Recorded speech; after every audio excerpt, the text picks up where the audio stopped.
Picture a coastal city vanishing beneath a wave, not just an ordinary wave, but a radioactive tsunami tens of meters high. No attacking tanks, no airplanes in the sky, just a single weapon that can unleash an apocalypse from the depths of the ocean. And this is only a fraction of Russia's arsenal. Superweapons of great powers, war-deciding technologies. Welcome to Beyond Borders. This is episode 1 of Superweapons of the Great Powers. Today we'll break down all of Russia's resources, from nuclear missiles that terrify the world to weapons that might sound like science fiction. Let's start with something that's talked about less. The threat isn't missiles from the sky, but underwater weapons, one of which is apocalyptic, rising from the depths. Underwater threats and Poseidon? Imagine a weapon that doesn't come from the sky or from land. It appears from the sea where no one can see it. It's silent until an entire coastal city finds itself under a massive wave. And it's not just any wave. The wave would be highly radioactive with terrifying effects, which is the impression Poseidon gives. It's a huge underwater torpedo that is said to be able to move very quickly over great distances. It carries a nuclear warhead and aims to do more than just destroy a port or military base. The goal would be to create a radioactive tsunami that would bury the entire coastline. This weapon's essence lies not only in its explosive power, but in its use as intimidation. If such an attack hit the ports, maritime transport would collapse. Trade routes would be disrupted. What's the most terrifying thing about it? That no one knows exactly to what extent Poseidon is actually functional. If it is capable of everything Moscow claims, it would mean a complete game changer. Even without use, the threat alone makes great powers act differently and plan their defense around this weapon. Poseidon is not the only underwater threat. Russia is investing in submarines that stay hidden longer and more accurate torpedoes, and also in systems that can attack underwater infrastructure such as gas pipelines or data cables. The silence beneath the surface is becoming another battlefield. How can we defend against that? Anti-missile systems can shoot down missiles, but it's harder to counter ocean weapons. You need sonar, anti-submarine units, and cooperation between countries. And even that may not be enough. That's exactly what makes these threats so dangerous. They're invisible. Missile launches from the ground or air are visible, but attacks from below the surface arrive without warning. Poseidon might be real or just exaggerated propaganda. Even if it's just a myth, it's already changing the great powers' behavior and making them invest in costly measures. That's the power of the threat itself. Now let's move to the next scare. This one comes from the sky, not the sea. Hypersonic missiles, allegedly impossible to defend against. Hypersonic missiles are new weapons that are changing the way wars are fought. It's not just that they're fast, it's that they're unbelievably fast. Several times faster than the speed of sound. And on top of that, they can change direction during flight. That means traditional air defenses have only a few seconds to react. Russia claims that it is the most advanced in this area. Kinzhal and avant-garde systems symbolize this new era. These are weapons designed to bypass all known defense systems.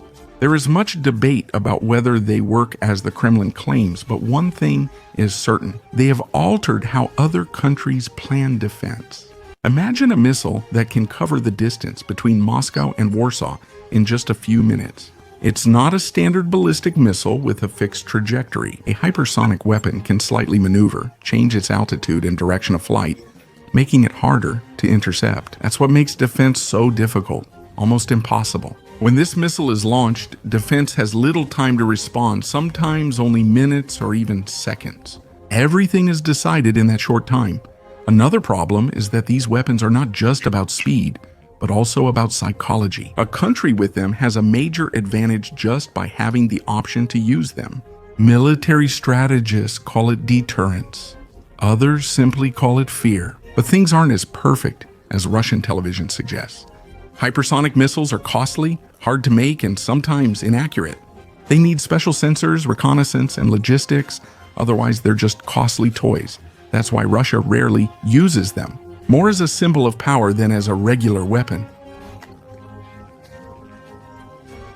Bridges command centers. These aren't weapons that shift front lines, but ones that can alter an entire operation by striking a single target.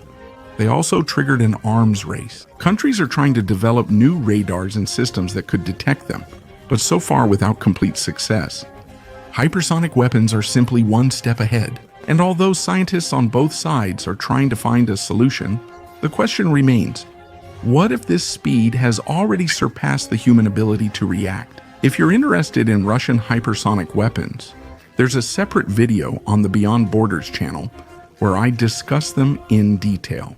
Hypersonic missiles are the future, but wars are ultimately decided on the ground. That's why let's now take a look at how Russia builds its power on steel monsters that have become the symbol of its army. Ground forces, the power of steel, and the Armata tank.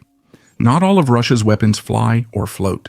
The oldest, and at the same time the most traditional ones, stand on the ground. Tanks. For decades, they have been a symbol of strength, discipline, and fear. Leading this tradition is the new Russian T-14 Armata tank, considered a revolutionary advancement in modern warfare. You are now viewing the Armata in an exercise with footage released by the Russian Ministry of Defense. The Armata was meant to counter Western tanks such as the Leopard and Abrams. It's bigger, heavier, and, per Russian propaganda, more technologically advanced. Its main advantage is the unmanned turret. The crew sits securely at the vehicle's front, controlling everything with cameras and sensors. On paper, it seems like a tank of the future. In reality, the future is postponed for now because the Armata is very expensive. Each unit costs as much as multiple older tanks. Production faced frequent delays, and most prototypes were used in parades instead of combat. In Ukraine, where it could have shown its strength, it practically didn't appear. And where it was caught on camera, it mostly served as a test demonstration rather than a regular combat machine. In reality, the Russian army relies mainly on older models. The T-90M is currently its most widely used modern tank that actually appears in combat. It's an upgraded version of the older T-90 with better armor, new sensors, and fire control systems. T-80 and T-72 tanks also fight on the front, with origins dating back to the Soviet Union. Some are modernized, others just temporarily repaired. This reveals the true state of Russian ground forces, mixing new projects with old tanks maintained through improvisation. However, Russia isn't idle. It's upgrading old tanks with reactive armor and new targeting systems. Sometimes these are improvisations, other times they're functional upgrades. The Russian army depends on numbers more than quality, using tactics and manpower when technology falls short. TOS-1 commands respect. It's a specific rocket launcher on a tank chassis, designed to destroy fortifications and groups of enemy soldiers. It uses thermobaric warheads that generate intense pressure and heat, destroying shelters and forcing defenders out of hiding. This means high effectiveness in urban combat and trench clearing, but also some disadvantages. The short range means it must be deployed near the front, making it vulnerable to precise countermeasures if detected. Interestingly, the army has also turned into a propaganda tool. It appears in military parades, television reports, and official ads. It represents future strength, though no one has seen it in action yet. It's symbolic. In modern conflicts, symbols matter greatly. The Armata tank represents both steel strength and powerful imagery. It's an example of how military technology is used to strengthen the domestic myth of invincibility. The real question is whether these tanks would live up to their reputation if deployed widely. But Russia doesn't just rely on tanks. It knows surviving modern warfare requires a shield as strong as a sword. That shield is called air defense, and that's what we're going to take a closer look at now. Air defense, the shield of Russia. If missiles and tanks are Russia's offensive fist, then air defense is its shield. Russia invests more in it than most countries in the world because it considers the threat of an air attack to be the most likely. These concerns have deep roots. From the time of World War II through the Cold War era, the country was constantly preparing for an attack from above. The most well-known symbol of Russian air defense is the S-400 Triumph system. It is a complex of mobile launchers, radars, and command stations that can track and engage targets at long distances. The S-400 was an export hit. Even India and Turkey bought it.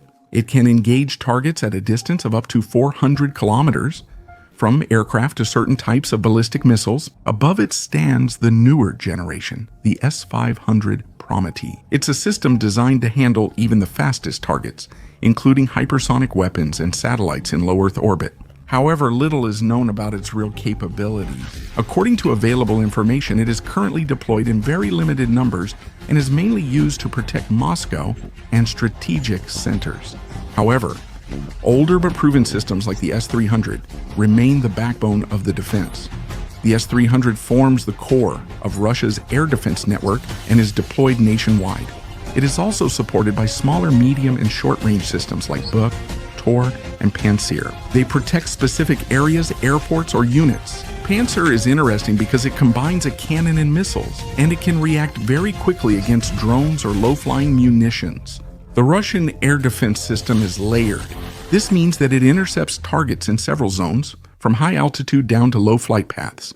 This makes it theoretically highly effective, but in practice, even this shield is not perfect. During the war in Ukraine, there were several instances when drones or missiles managed to penetrate deep into Russian territory. Some attacks were intercepted, some not, showing even modern systems have limits, especially during attacks from several directions.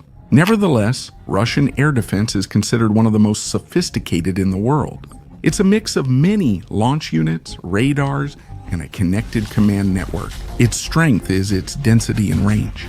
Its weakness is the technical imbalance between modern and older components, as well as dependence on the quality of operation and coordination. The Russian shield is therefore not unbreakable, but it is impressive. And like all modern military systems, it also has to adapt to new threats. Drones and precision weapons are spreading faster than defense technologies. And this is where the war shifts into a different space, into a world where armor and speed don't matter, but information does. In the next chapter, we'll look at how Russia fights where weapons can't be seen. In signals, data, and networks, electronic warfare, the silence that paralyzes battlefields. Today, war is also fought unseen. Electronic weapons do more than jam signals. They disrupt reconnaissance, confuse sensors, and paralyze communication.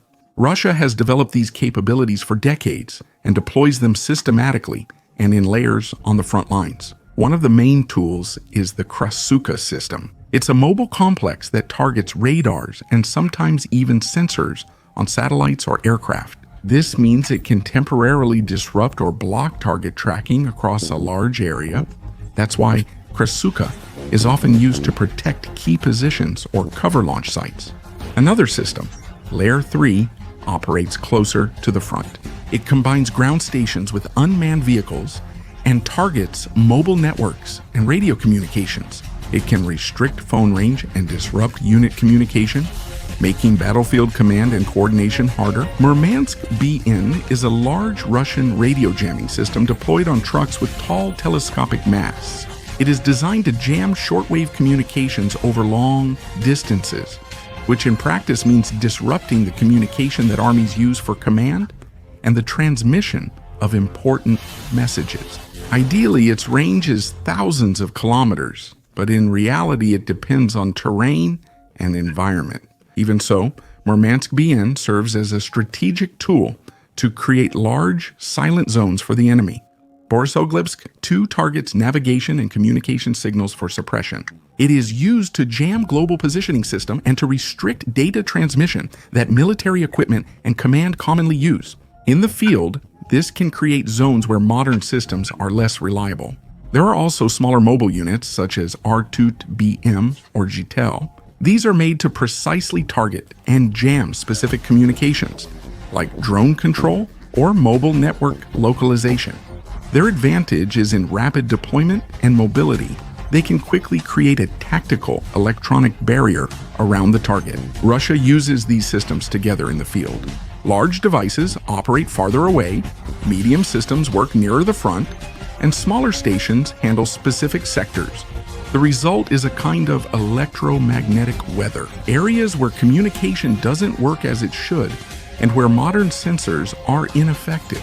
This approach is effective, but not without limits. Jamming uses much energy and wide coverage needs bigger, less mobile devices. Countermeasures, targeting, and precise attacks on these stations can neutralize their impact. Ukraine and its partners have shown that even fairly sophisticated complexes can be identified and targeted.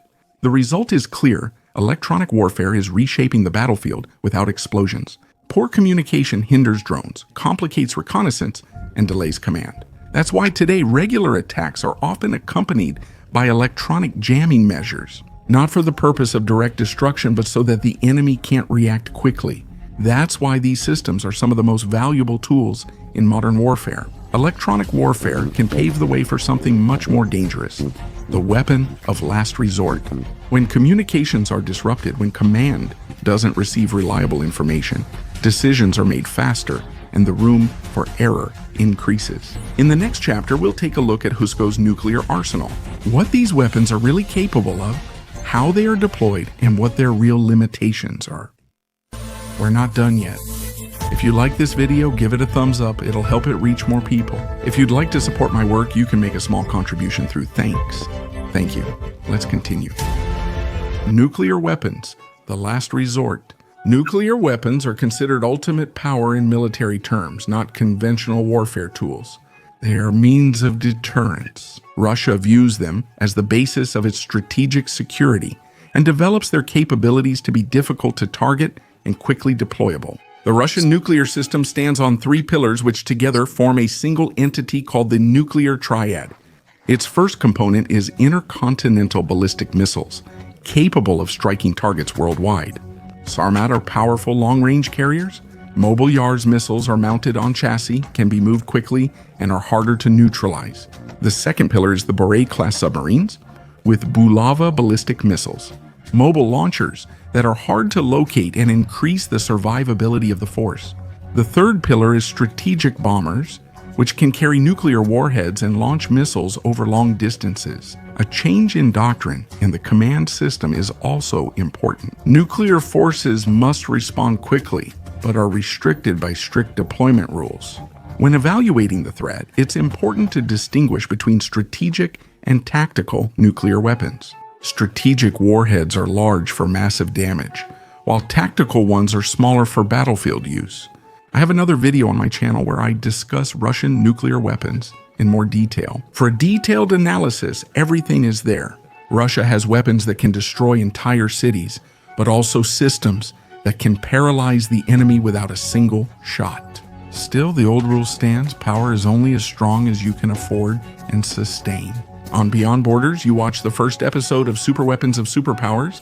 Next, we'll focus on the United States, a country with the largest military budget in the world. We'll find out what this global superpower has at its disposal and whether its weapons really guarantee that it will stay on top. If you like the video, I'd appreciate a like and be sure to subscribe so you don't miss the next ones I'm working on. You can support my work with gratitude. To help the video reach more people, click on praise. Thank you.